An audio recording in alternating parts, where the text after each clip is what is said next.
Shalom, que la grâce de Dieu soit avec vous. Aujourd'hui, le Seigneur nous a mis dans le cœur de nous parler, à toi qui me suis et à moi, de la procrastination face à la volonté de Dieu.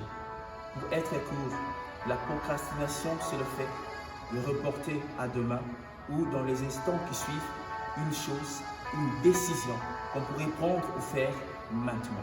Dans le livre de Proverbes 27, le premier verset, la Bible déclare « Ne t'invente pas du lendemain, car tu ne sais ce qu'un jour peut enfanter. » Bien-aimé, n'attends pas demain, car tu ne sais pas ce qui peut t'arriver demain.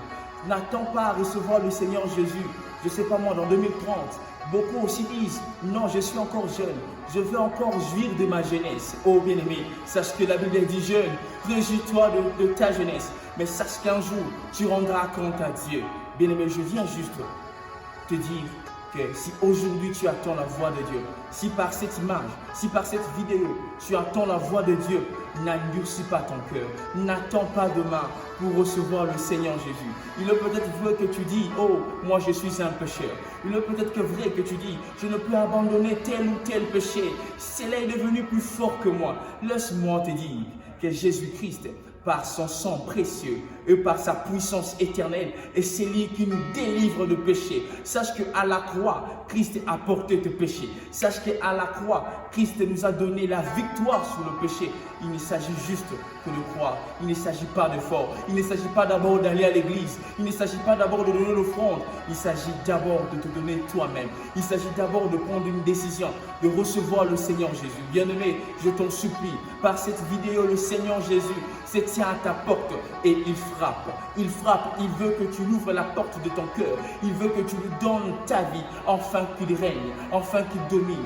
Il est vrai que tu te dis, je suis tellement imparfait. Laisse-moi te dire que Jésus est ce Dieu parfait qui habite avec les imparfaits. Il est vrai que tu te dis que je suis si faible. Laisse-moi te dire que notre Dieu, Emmanuel, il est ce Dieu fort qui réside, qui accepte d'habiter avec le faible.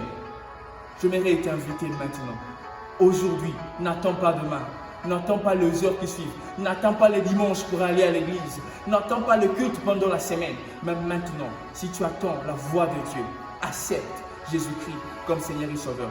J'aimerais que par cette petite prière, que tu prends ta main droite comme moi et que tu la déposes dans ton cœur.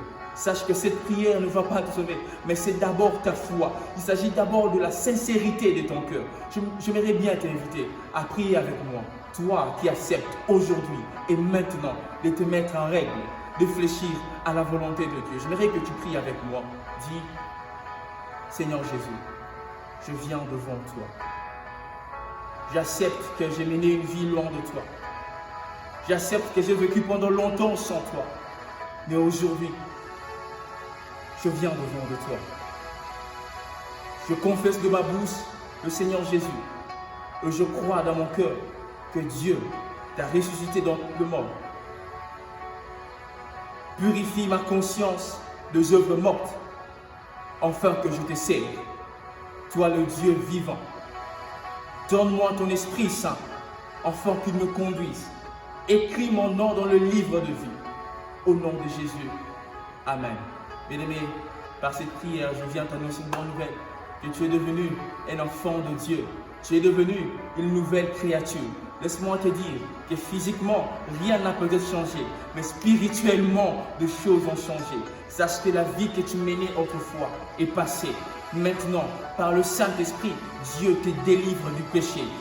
Je prie que mon Dieu t'accorde en marcher dans la sainteté et dans la justice devant lui, au nom de Jésus.